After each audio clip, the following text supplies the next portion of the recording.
December 21st, 2016 is a memorable date for me. That was when I experienced the last panic attack of my life. It was just as bad as any of the panic attacks I had suffered over the previous 15 years. However, I am also grateful for it, because it allowed me to start a new life, which I call metapanic, which simply means beyond panic attacks. Yet there is one vital important thing that my 15 years of panic and my new life of metapanic have in common. I dared to turn inward and listen to my own inner voice. Today I couldn't be more grateful. An incredible amount of intuition, countless revelations. No, I don't think I'm Buddha. Insight and a wealth of realizations. In short, it's a huge miracle. So I gave this miracle a name, Aletheosophia, or the wisdom of truth. For me, this word embodies the following. Only what is experienced is true, and therefore everything else can only be good faith. Hello, this is the Aletheosophia Production podcast. It helps you experience the truth in reality and see reality in the present moment. I am Gabor Pallos, the author, and I speak with an AI-generated voice. The title of this episode is Attention, Entry Point, Meditation Object, and the Present. Through unpleasant and pleasant moments, I will try to direct your understanding toward memories that were almost impossible not to experience.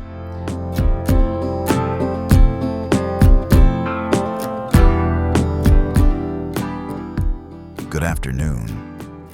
Welcome to the Aletheosophia Podcast channel, where I try to explore aspects of true truth and true reality. Aletheosophia, you ask? I put together the words wisdom of truth to help orientate people towards the only truth that can be experienced. The purpose of today's podcast is to explore one aspect of Aletheosophia. When I started editing the outline for today's broadcast, my plan was to build a bridge between attention and the main principle of true reality only in lived experience. I thought we would start with a thought experiment. I chose situations in which it is simply impossible not to pay attention to one's senses. A kind of forced mindfulness, if you will. I have collected a few pleasant and a few unpleasant situations. I hope you find today's episode useful. So let's start with the unpleasant situations, followed by the pleasant ones, which you can't help but pay attention to, which you are forced to pay attention to. Let's start with the unpleasant ones. I'll mention situations that you've almost certainly been in. In fact, situations that everyone knows you can't help but pay attention to. And of course, they're fucking unpleasant, okay? Let's begin. Dentist scene. Let's start with this one. So, you're at the dentist. Your mouth is open, and you're waiting for the dentist and his assistant to get ready to drill your tooth. When you hear the screeching sound of the drill, your stomach clenches. You can't help but listen to the sound of the drill. Your face is already numb from the anesthetic. The second before the drill touches your tooth seems like an eternity. You never would have thought that a single moment of attention could last so long. Then, bzzz, the drill screams into your tooth, making your eardrums vibrate. Well, needless to say, it was the ultimate presence of the moment. Congratulations. Cold shower. You may have heard of the Wim Hof program, that amazing Dutch guy who defies ice and cold. He is best known as the Iceman, because he has set numerous world records in his life, all of which are related to extreme cold. So you've decided to take a cold shower at home? Great. Your attention is already completely focused on the shower when you're not even in it yet. But you know you've made your decision. It's done. There's no turning back. And then your attention turns to your hands, which are just starting to try to make friends with the cold water. It's not too late to get out of this madness, you think. But then, with a sudden thought, you find yourself under the shower. You experience the encounter with the cold water with your full attention. It's only a second, but it feels like an eternity. You suddenly gasp for air as the cold water hits your shoulders and back. And then that moment. Well, needless to say, the moment when your body met the cold water was just a moment. The same moment as any other. Except that it was not at all like any other moment. Congratulations. It was a real lived experience. You felt it with all your senses. You gave it your all. It was just a moment that you experienced. Public transportation in the summer, a crowded afternoon bus in the city center. On the way home. The bus is late, so it's incredibly crowded and cramped. It's rush hour. It's 40 degrees. The sun is shining right in your face. Not just yours, but everyone else's who managed to get a standing spot on the left side of that damn bus. It stopped at a red light. It's not moving. You realize that even if it did start moving at this very moment, it would be too late. You can hardly remember ever feeling so impatient. When the hell am I going to get home, damn this bus? You think to yourself, feeling annoyed. Well, congratulations. You've been there. You've experienced it with all your senses.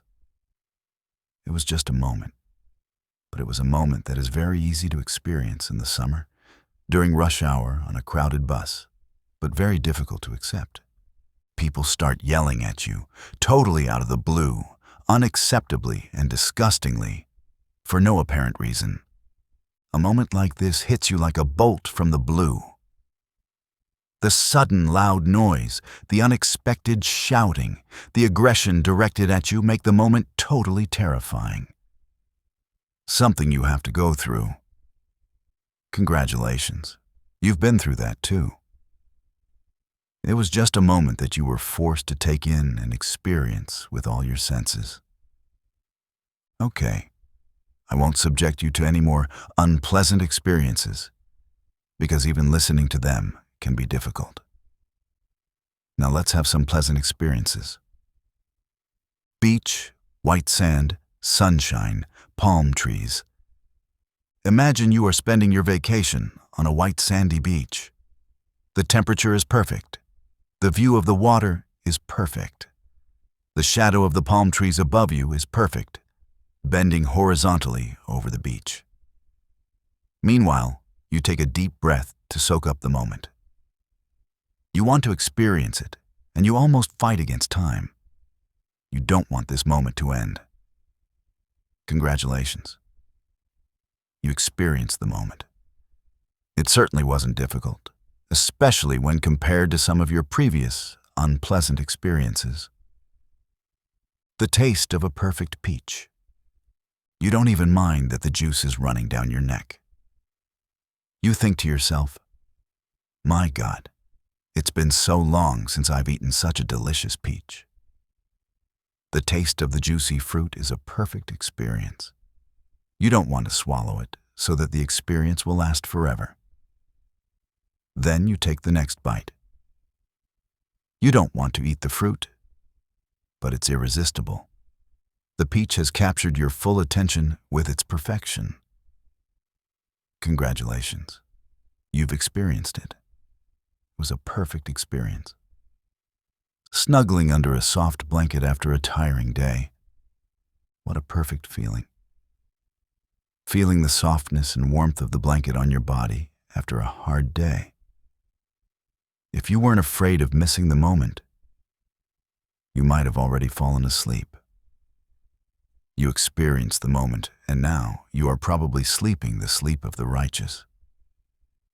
A walk in the woods. The temperature is perfect, and the moss under your feet is incredibly soft. The shadows dance with the rays of light thanks to the gentle breeze moving the tree branches. You smile. What a moment.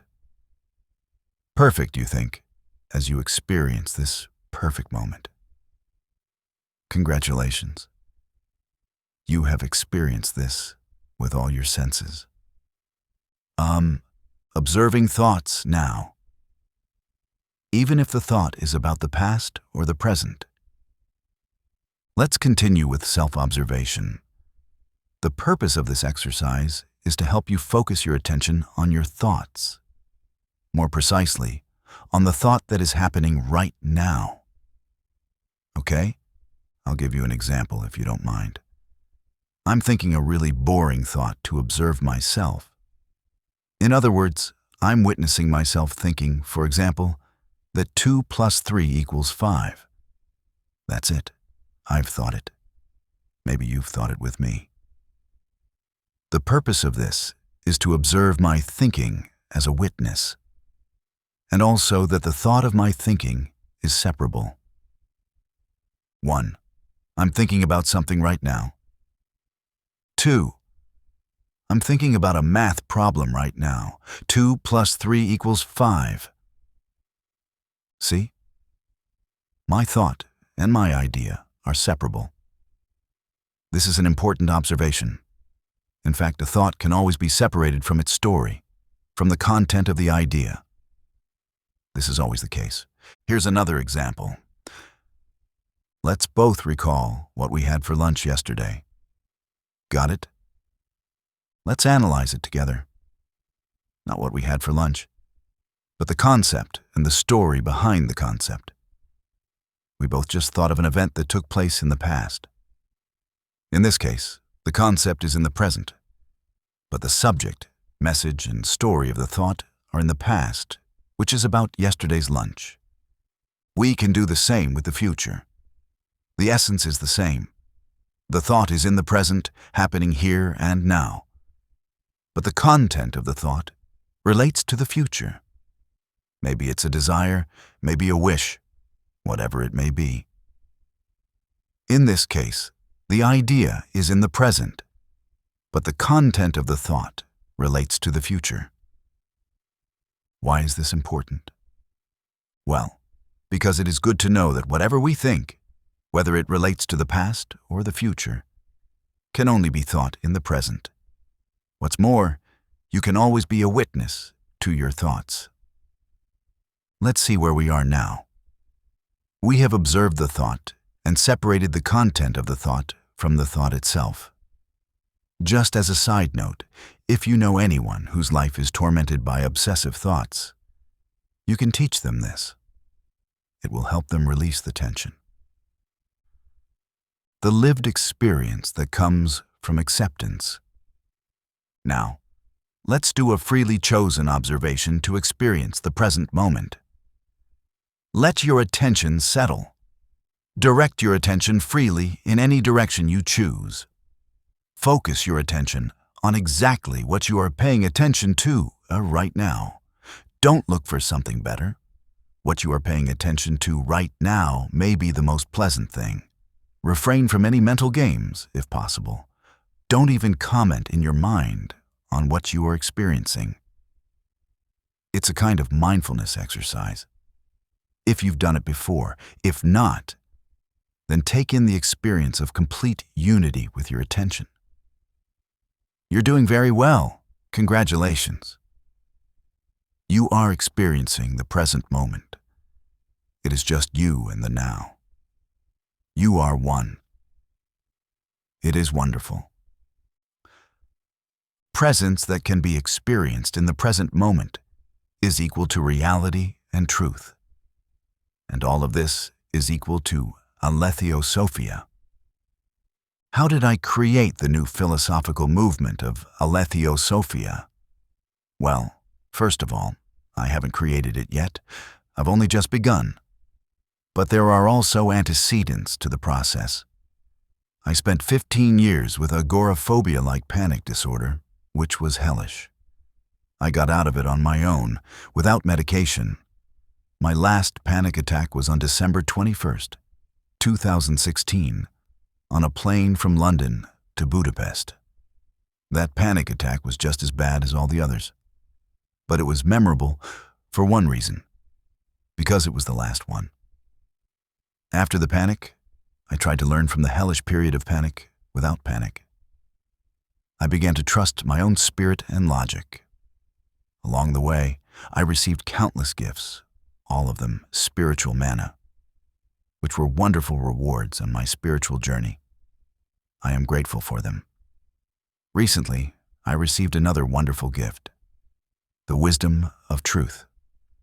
I realized that reality is only true in lived experience. I called this insight Aletheosophia. My new philosophy, Aletheosophia, has only blossomed once, and that was just this year. So I'm still at the beginning of its blossoming as a new philosophical movement, but you can help it blossom by subscribing, for which I thank you in advance.